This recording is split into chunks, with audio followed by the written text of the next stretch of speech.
about the neighbor and Bethany both telling the police about a strange explosive sound, like a firework. What can you tell us about that? That's about all we know. And it's the first, I mean, there's little things that we've heard here and there. I have never heard this before until this came out in the documents that Bethany and the neighbor both heard something that sounded like a firework. I've been trying to think of what that is. You might have a better idea than me. I have no idea. I mean, maybe something from the car speeding away. That's the best that I could think of. Or something fell over in the house on a hard surface and it sounded like it broke. I mean, it is a really tough one to put together, but they both heard it. A neighbor heard it, and Bethany heard it. Okay. Welcome back to my mental health and crime channel.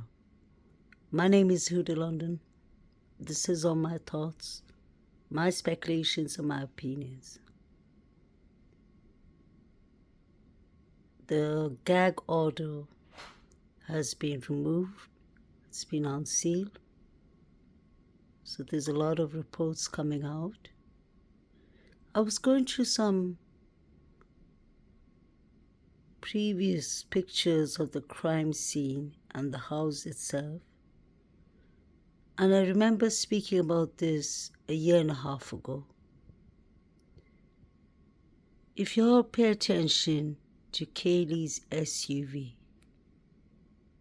and this is just speculations, guys, nothing else. Doesn't it look like the behind window is broken? Or is that a reflection I see? And then I was reading the reports about Bethany Funk and the neighbor both saying they heard the sound of a firecracker, and I've heard many people speculating that it could have been a Beanie GN. So I was wondering, whatever firecracker that went off, or beanie gun, whatever went off, could it have damaged Kaylees' SUV? Because at the start I was thinking that could be snow. But then look at the other cars. It still hasn't snowed. Look at the floor. There is a bit snow. But why would there be snow just at that particular place? This is how it looks like.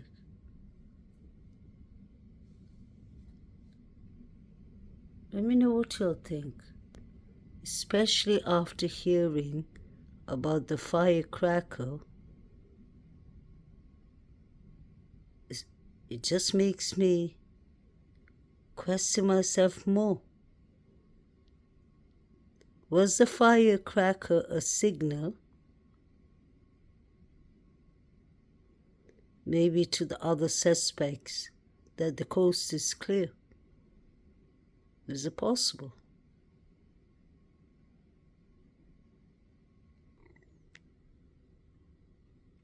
All I'm doing is zooming in.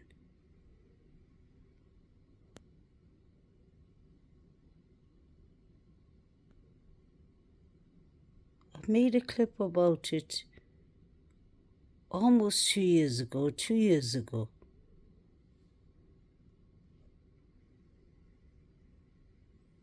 It just looks weird to me.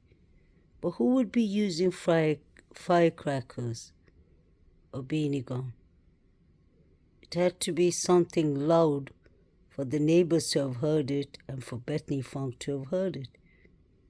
Isn't it strange that DM didn't hear it?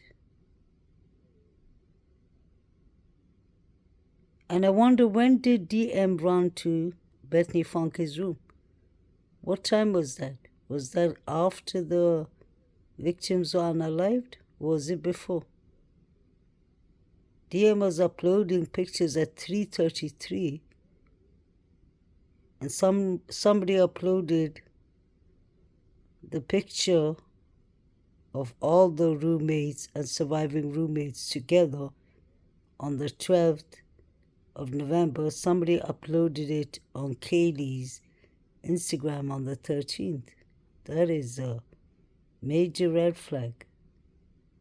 And the picture of DM and Kaylee was uploaded on the 13th of November. So I believe somebody had access to Kaylee's phone before the police got there. And we don't even know. We haven't heard yet if the police has found Kaylee's phones and what happened to the devices.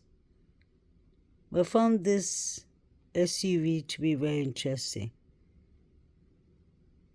Because when you look at it, Kaylee's SUV is the closest park to the front door.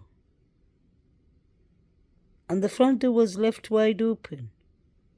So the neighbor had to be Jeremy, who said that he saw the front door open at 9 a.m. when he was going to walk his dog. And then he walked his dog for an hour. He came back and he saw the door open. Still open at 11 a.m. Don't forget 911 was called at 11:58. So was it the suspects that left the door open? I do believe so. Because there was red liquid on the railing from the living room, the second floor, down to the first floor. So whoever left from there was already bloody. So they didn't want to touch the doors. Already, although it was too late and the DNA, the red liquid touched the railings of the steps. And apparently, Jack Showalter, it was written in the reports that came out today, that Jack Showalter, the police, the detective went to his house and he checked in front of his door and it had some. I was reading just a bit through it, something that looked like dried red liquid. And they went and got a warrant to check it, and the warrant stated only if they think, if it turns out to be red liquid, that they can check the rest of the house. But it did not turn out to be red liquid, I believe. But Jack Showalter did get kicked out of the corner club. So I don't regret that part, saying that out loud thousands of times. He was not only kicked out of the corner club, he was kicked out of his fraternity, Delta Tau Delta. He has symptoms of antisocial personality disorder, if you ask me. He was unaliving coyotes, allegedly. He was doing other bad behaviors, like harassments towards females. He was doing the same at his work in Boise Flatbread Bakery. There was this girl who came out and spoke on social media everywhere and said, watch out for Showalter. He did not buy any food at the corner club. He was carrying something both in his jacket and his pants. But what was this firecracker or firework about? It was something that definitely had both a light and a loud sound. Quite strange. Let me know what you'll think about this picture. Could be totally wrong. But since I spoke about it before and I was going through some pictures, I thought just ask people. What do you think? Because it will make more sense now that we hear the fire work.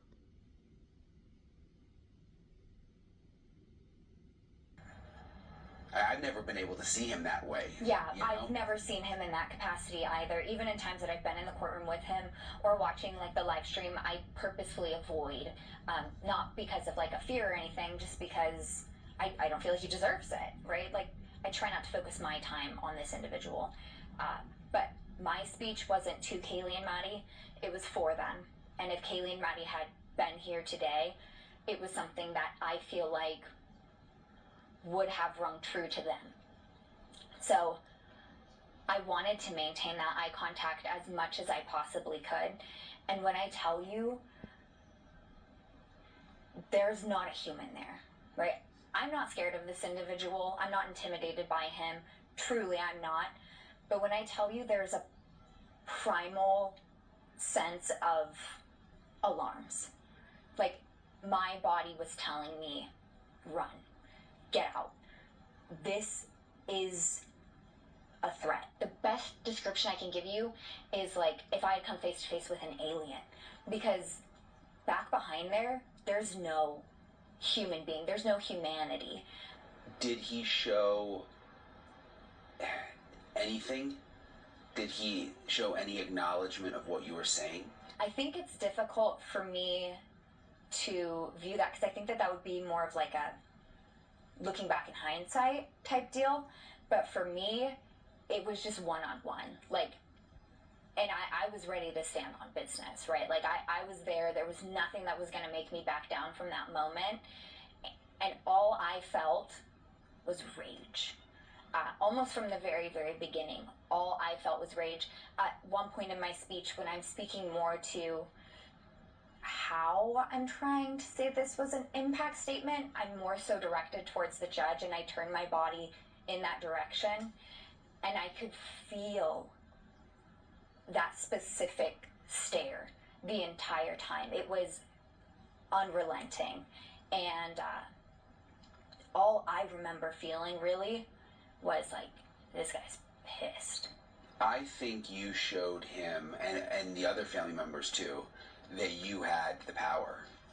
I think that was clear. My whole purpose of that speech was taking back this power and giving it back to Kaylee and Maddie, Xana and Ethan as well. But for me and my personal connection to Kaylee and Maddie as my sisters, I wanted to give them the hero moment that I truly feel like they deserve. Throughout this whole process, he has controlled so much of the narrative, and it's been focused around him, his name, his actions. And I understand it, but in my shoes, it pisses me off at times because you see Idaho students, University of Idaho students, his name victims, or just the headline of his name. And it's so frustrating because it's like, they have names. Kaylee Gonzalez, Madison Mogan, Xana Kernodle, Ethan Chapin. Say it. You know, you take the time to say his name. Say theirs. I understand it's 4. I understand it takes a second. But you owe them that. So for me, it was about taking back that control from him, best that I could, getting under his skin as best as I psychologically could with my limited understanding of what he is, and giving it back to the victims the best that I could.